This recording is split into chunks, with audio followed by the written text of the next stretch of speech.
Friends, एक बात हमें सदैव ध्यान रखनी चाहिए कि अपनी शक्तियों की पहचान यूं ही नहीं होता। न जाने कितने कष्टों को भुगतने के बाद, कितने संघर्षों से जूझने के बाद, कितने संकटों से जूझने के बाद व्यक्ति अपनी शक्तियों को पहचान लेता है। कुछ तो अपनी शक्तियों को यथाशीघ्र पहचान लेते हैं, लेकिन कुछ बहुत बड़े संघर्ष के बाद भी अपनी शक्तियों को नहीं पहचान पाते, क्योंकि उनकी शक्तियां इतनी गहरी छुपी होती है कि कोई विशेष घटनाएं उन्हें ऊर्जा कर पाती है। जैसे कि बिजली का घोर गर्जन, किसी शेर का सामना, किसी अजगर का सामना, या कोई ऐसा कष्ट अथवा दुख जो असहनीय हो, अनेक लोगों की सोई हुई शक्तियों को जगा देता है। तब यही सोई शक्तियां अति प्रचंड होकर कार्यरत उठती है।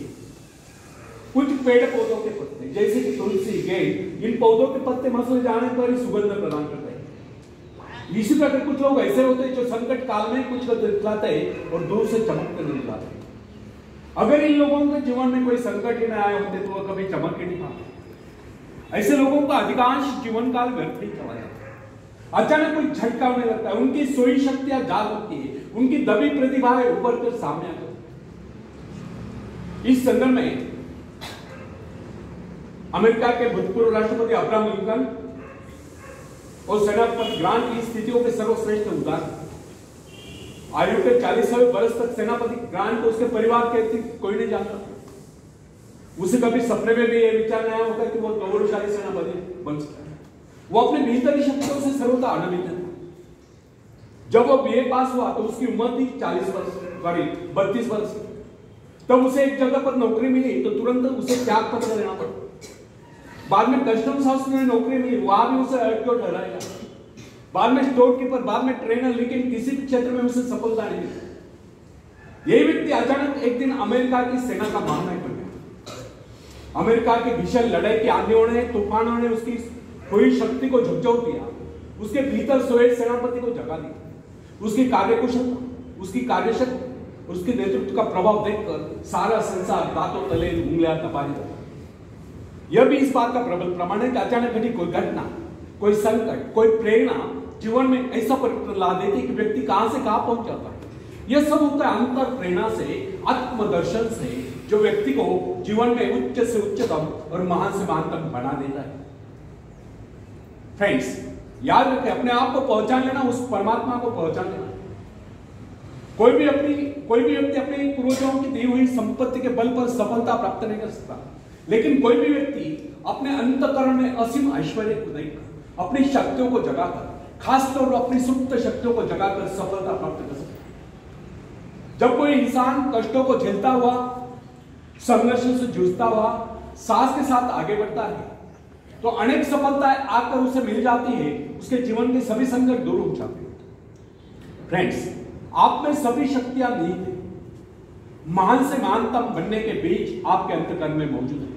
लेकिन जब तक आप इन शक्तियों को विकसित नहीं करते, तब तक आपको जीवन का सच्चा आनंद प्राप्त नहीं हो सकता। बीज से अंकुर तभी फूटता है जब वह फटता है, बाद में यही अंकुर एक महाकाय वृक्ष बन जाता है। इसलिए फ्रेंड्स, हमें अपने जीवन में अपने गुणों के विकास में सहायक अवसरों को बराबर खोजते रहना है और अपने गुणों को विकसित करना है, अपने सद्गुणों को विकसित करना है, अपने शारीरिक, मानसिक, बौद्धिक क्षमताओं को विकसित करना है। विकास का अर्थ है लगातार आगे बढ़ते जाना। कैसा भी भय, कैसा भी लोभ, कैसी भी चिंता यदि आपके बढ़ते कदमों को नहीं रोक पाती है, तो समझ लीजिए कि आपकी प्रगति भी नहीं रुक पाती। अतः व्यक्ति को चाहिए कि अपनी शक्तियों को जगाने का प्रयास करें, खासतौर पर अपनी सुप्त शक्तियों को जगाने का प्रयास करें, अपने आप को पहचानें, अपनी शक्तियों को पहचानें। जो अपनी शक्तियों को पहचान लेता है वही सफलता के शिखर पर पहुंचता है, वही कुछ कर दिखलाता है और महान बनता है। आखिर में 6 मैं सुनाता हूं। तुम उड़ सकते हो मुक्त आकाश में, तुम मुक्त आकाश के पंछी हो। तुम व्यर्थ ही डरे हो, तुम भूल ही गए हो कि तुम्हारे पास पंख है। तुम पैरों से चल रहे हो, तुम आकाश में उड़ सकते हो। थोड़ा फड़फड़ाओ ताकि तुम्हें एहसास हो जाए।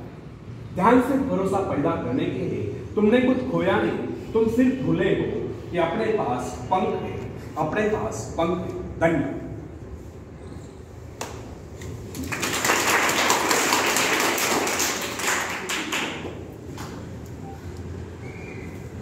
अभी मेरे कहने का उद्देश्य ये है, आप अच्छी तरह पढ़ाई करो, धर्म की तो पढ़ाई करो ही करो, लेकिन ज्ञान विज्ञान इसका भी अभ्यास करो।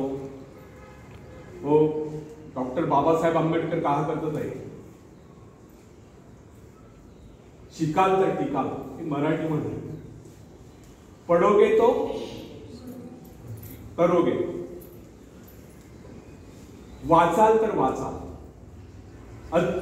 अच्छा अच्छी किताबें पढ़ोगे तो अच्छे विचार आपके दिमाग में बनेंगे। जैसे धर्म के विचार है, हर एक मजहब में बहुत अच्छे विचार रहते हैं, लेकिन अपने दिमाग में मैं तो एक किसान का बेटा हूं।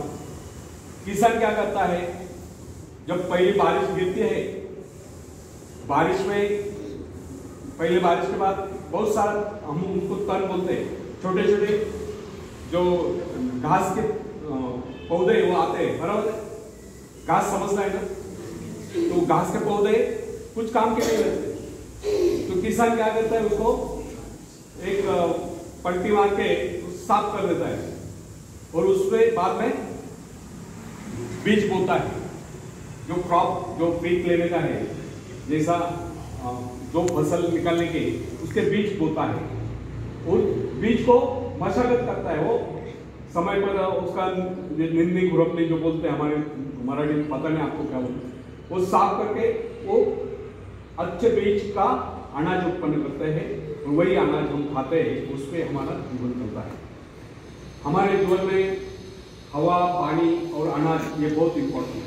ये धरती माँ से मिलते हैं, तो इस धरती माँ की सेवा करना हमारा मुख्य कर्तव्य है।